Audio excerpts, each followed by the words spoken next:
We shall have to set up a system per parish maybe, to ring to the battalion to the division.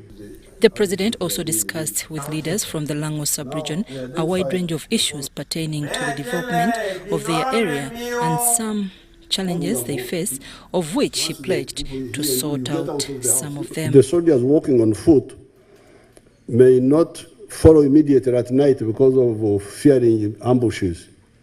But if there are small numbers and they scatter and run away, the government has dogs. Dogs can smell wherever somebody went. You remember there were killings in Masaka after the elections. There were killings by some of our wonderful people. They thought they would destabilize the country by killing people in Masaka. 28 people were killed. All those people have been arrested. What helped us to arrest them? The dogs. The dogs can't go wrong to be a problem in Uganda. So therefore the issue of manpower cannot be a problem. That people are dying, people are disturbed, you are disturbing people, disturbing the economy, tourism. That manpower, we've got so many young people who can be recruited. What is the problem? The only problem is money, and we need to go to Kampala and we say, you Kampala, charm less, let's give more. So if a service provider links with the public, who are the victim? Because the public are the victim of the corruption. They will tell you. So that's this was the third problem, not consulting with the Wananchi. The woman member of Parliament, Dokolo District, Cecily Ogwal, in her vote of thanks, commended President Museveni for visiting the people of Otuke District, adding that the people of the area have embraced very seriously government programs, especially that of wealth creation, and the area is now developing. The districts of Lango sub-region comprise of Aleptong, Amolata, Apak, Dokolo, Lira, Kole, Oyam, Otuke, Lira City, and Kwanya. Let us change our language. Let it not be Karamojong raiders. Let it be cattle raiders. Because this thing has now been commercialized. We know there are people from across the world who have now become part of cattle rustlers. So why do we target Karamojong when actually we want Karamojong to help us to deal with the matter?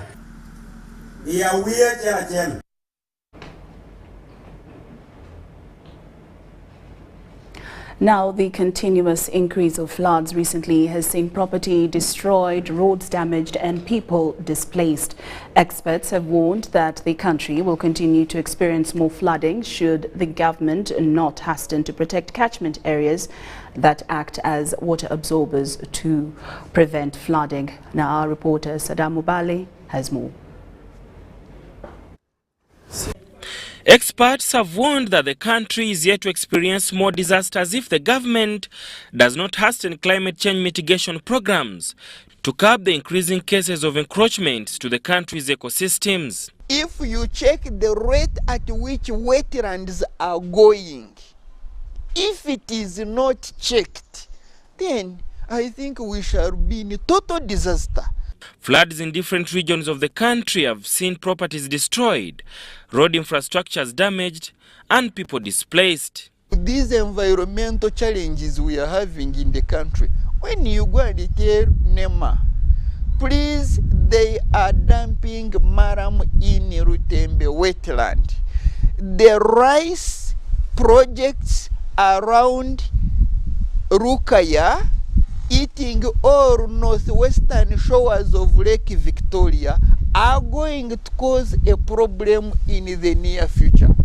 On September 2nd, 2021, NEMA stopped indefinitely issuing approvals for all projects in wetlands. September 2nd, 2021. Since then, we have not approved any project within the wetland ecosystems. And these that are legal follow the procedures that we give them. that we give them to undertake sand mining, like not going beyond a certain depth, like restoring a particular area before moving on to another mining site, and the likes. If NEMA knew that if we give out this EIA certificate in Rutembe wetland and it is degraded and it is found out that once it is degraded we shall be arrested, they wouldn't do it. Derek Muhwezi, a senior lecturer at Makerere University Department of Geography, Geoinformatics and Climate Sciences, weighs on Uganda's topography, its complex geological nexus and what can be done to address the challenge. I would feel that we need to critically look at the whole basin. If it is Katonga, let's look at Katonga as a basin. If we are in Semliki, like you are talking about Ntoroko, whatever those areas, we look at that area as one basin. We don't look at just the area which is flooding. Because the flooding might be, a result of what is happening in the slopes. The consistent flooding has become endemic in Rwenzori region, mostly in districts of Ntoroko and the Albert and Graben. Some of these areas have experienced an increase in rainfall, forcing rivers to burst their banks. So expect that all those mountains in Hoima, around Ntoroko, in Masindi, the rivers or the water from all those hills will be releasing water during rains and the water flowing down the Rift Valley. If there is nothing to check them, then you end up getting such a situation. So if I'm to talk about Katonga, for example, as a basin, I must look at where River Katonga starts from and where it is going. The problem may not be where it is going. The problem might even be where the river is coming from. What's going to happen, like moving forward? We are just in May. We are just in mid-month May. And so the rains are going to continue. I'm more than certain the rains are going to continue coming in most parts of the country. And therefore, we should be experiencing some more, floods in some places, not everywhere. The rapid population growth has triggered urbanization, leaving the formerly forested hills destroyed and wetlands encroached upon, which leads to consistent flooding in Kampala and other areas. They are complaining, water has flooded Napi, but you have eaten up the whole hill. So the water from the hill has nothing to check it. We call it storm water. Storm water. If it is Kampala, water is flowing at a high speed, taking up border people, taking up people moving on foot because there is nothing to check it. All the valleys in Kampala city were wetlands. But you would expect that a place like Kampala to have a drainage master plan. Sada Mubale, UBC News, Kampala. Now, Kana Farm has over the years grown into a money-making venture and a training center for upcoming and already established farmers. But how did it come to be? How has it journeyed? And what are its visions? Now, these are some of the questions that we find answers to regarding the one-acre farm model farm found at Rengaju in Kabarole district. Take a look.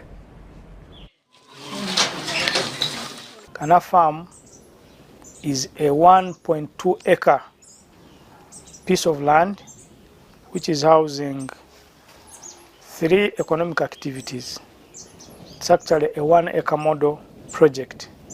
This farm was started in 2008, and the motivation of starting this farm was as a result of the guidance by His Excellency the President when he was going through the country, traversing the country, teaching people on socio-economic transformation and mobilizing people on the poverty reduction programs.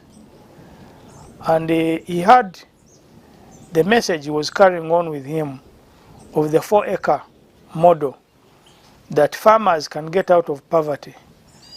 Those who have 4 acres, they can have 4 economic activities. And he demonstrated, I remember during that time, that you can plant coffee 1 acre, you can plant fruits 1 acre, you can plant food for household 1 acre, and 1 acre you can plant pastures for cows, for those who can do zero grazing.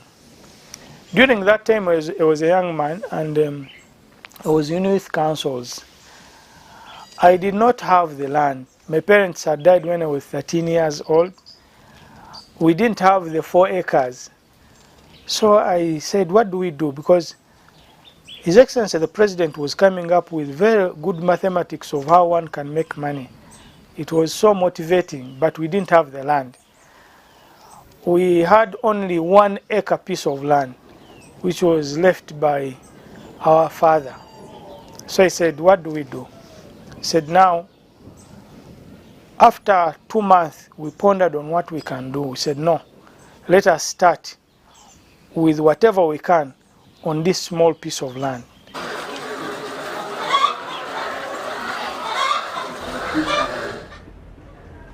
Now that's all the time we had for here in UBC Lunchtime News. Do enjoy much more of UBC's programming. I'm Lorraine Masika Kazimoto. Good afternoon.